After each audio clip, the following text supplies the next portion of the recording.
അതായത് എല്ലാ എക്സിറ്റ് പോളുകളും ഒരേ വിഷയം പറയുമ്പോൾ അത് യാഥാർത്ഥ്യമാവാറാണ് സാധാരണ പതിവ്. ഇപ്പോൾ 2014 ലോക്സഭാ തിരഞ്ഞെടുപ്പിൽ എല്ലാ സർവേകളും കേന്ദ്രത്തിൽ ഭരണമാറ്റം ഉണ്ടാകുമെന്ന് പറഞ്ഞു. അതുപോലെ തന്നെ സംഭവിച്ചു. ഇത് എല്ലാ എക്സിറ്റ് സർവേയിലും പറയുന്നത്, എക്സിറ്റ് പോളിലും പറയുന്നത് UDF ജയിക്കുന്ന. ഇപ്പോൾ ഞങ്ങളെടുത്ത കണക്ക് അനുസരിച്ച് 80 മുതൽ 90 വരെയുള്ള സീറ്റുകൾ ലഭിക്കുന്നതാണ് പാർട്ടി എടുത്തിട്ടുള്ള ഒരു കണക്കിൽ വ്യക്തമാകുന്നത്.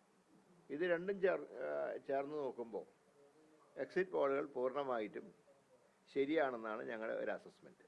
അതുകൊണ്ട് UDFനെ സംബന്ധിച്ച് ഞങ്ങൾക്ക് വിജയം ഉറപ്പാണ്.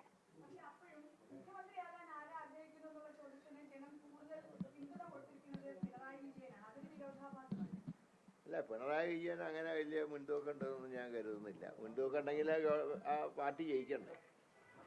പാർട്ടി തോൽക്കുകയും മുഖ്യമന്ത്രിക്ക് മുൻതൂക്കം എന്ന് പറയുന്നതിനോട് വലിയ അർത്ഥമൊന്നുമില്ല. ഇത് ഞാൻ പറയുന്നത് ഒരു പൊതു സ്വഭാവമായിട്ടാണ് ഞാൻ ഈ എക്സിറ്റ് പോൾ സർവേയെ കുറിച്ച് പറയുന്നത്. ഞങ്ങളുടെ ഒരു അസസ്മെൻറ്റും എക്സിറ്റ് പോളിൻ്റെ റിസൾട്ടും നോക്കുമ്പോൾ രണ്ടും ഏതാണ്ട് തുല്യമാണ്.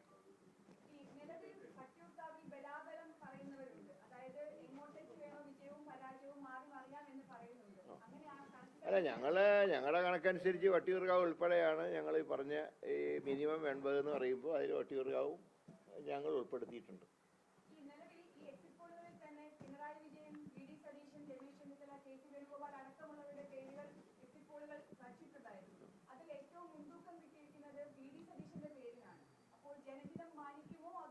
അല്ല, അതൊക്കെ 4-ാം തീയതിക്ക് ശേഷം തീരുമാനിക്കേണ്ട വിഷയമാണ്.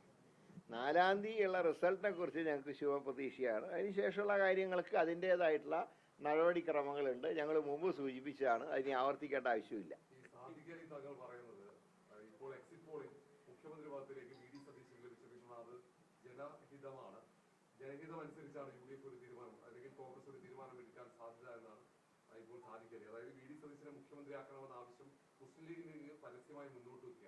ഏതായാലും 4-ാം തീയതി റിസൾട്ടിന് ശേഷം പോരെ ഇതിനെക്കുറിച്ചുള്ള ചർച്ച. ഇപ്പോഴേ അതിൻ്റെ ആവശ്യമില്ലല്ലോ.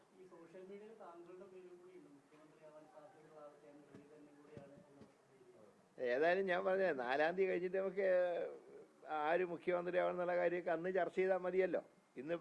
ഇന്ന് തന്നെ ചർച്ച ചെയ്യേണ്ട ആവശ്യമൊന്നുമില്ലല്ലോ. സമയമുണ്ട് ധാരാളം. എങ്ങനെ?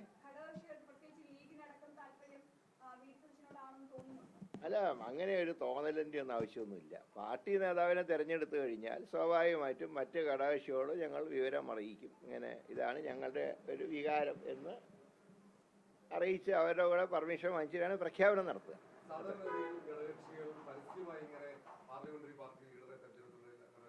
അല്ലെങ്കിലും ഘടകകക്ഷികളാരും പരസ്യമായിട്ടൊന്നും പറഞ്ഞിട്ടൊന്നുമില്ല. പരസ്യമായിട്ടും പറഞ്ഞില്ല, രഹസ്യമായിട്ടും പറഞ്ഞിട്ടില്ല. ഇല്ല, സാധാരണ പറയാറുമില്ല, പറഞ്ഞിട്ടുമില്ല, ഇപ്പോഴും പറഞ്ഞിട്ടില്ല. അത് നമുക്ക് 4-ാം തീയതി പറയാം. അല്ല, അതിനെക്കുറിച്ച് ഇപ്പം ഞാൻ പറയില്ല. ഞാൻ നിങ്ങൾ എത്ര കുത്തി ചോദിച്ചാലും 4-ാം തീയതി കഴിയാതെ ഇതിനെക്കുറിച്ച്, പ്രത്യേകിച്ച് നിങ്ങൾ പറയുന്ന സർവേയിൽ വട്ടിയൂർക്കാവിൽ ബലാബലാണല്ലോ, അപ്പോൾ അതും കൂടെ കഴിഞ്ഞോട്ടെ. ബലാബലം കൂടെ കഴിഞ്ഞിട്ട് ഞാൻ പറയാം.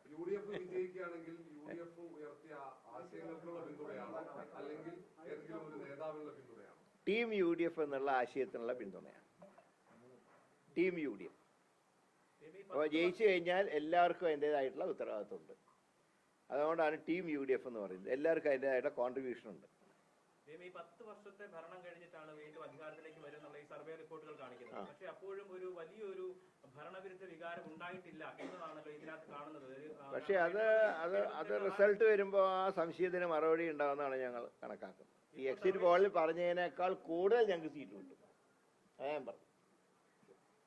ശരി. പിന്നെ അതോടൊപ്പം തന്നെ കേന്ദ്ര ഇലക്ഷൻ കമ്മീഷന്റെ ഒരു തെറ്റായ സമീപനം, ഈ എല്ലാവരും വോട്ട് ചെയ്യണമെന്ന് കോടിക്കണക്കിന് രൂപ ചെലവിട്ട് പരസ്യം നൽകുന്ന ഇലക്ഷൻ കമ്മീഷൻ തന്നെ കേരളത്തിലെ 20,000-ഓളം ഉദ്യോഗസ്ഥന്മാരുടെ വോട്ടവകാശം നിഷേധിച്ചത് തികച്ചും തെറ്റാണ്. അതിന് ഇലക്ഷൻ കമ്മീഷൻ ഇന്ത്യയിലെ ജനങ്ങളോട് പരസ്യമായിട്ട് മാപ്പ് പറയും. കാരണം 20,000 പേർക്കാണ് വോട്ടവകാശം നിഷേധിച്ചത്. ഈ ഇലക്ഷൻ കമ്മീഷൻ സഹായിച്ചതിൻ്റെ പേരിൽ മാത്രം അവരെ ക്രൂശിച്ചത് തെറ്റാണ്. അത് ഇന്ത്യൻ ജനാധിപത്യത്തിൻ്റെ ഒരു തീരാ കളങ്കമാണ്. അക്കാര്യത്തിൽ ഒരു സംശയവുമില്ല.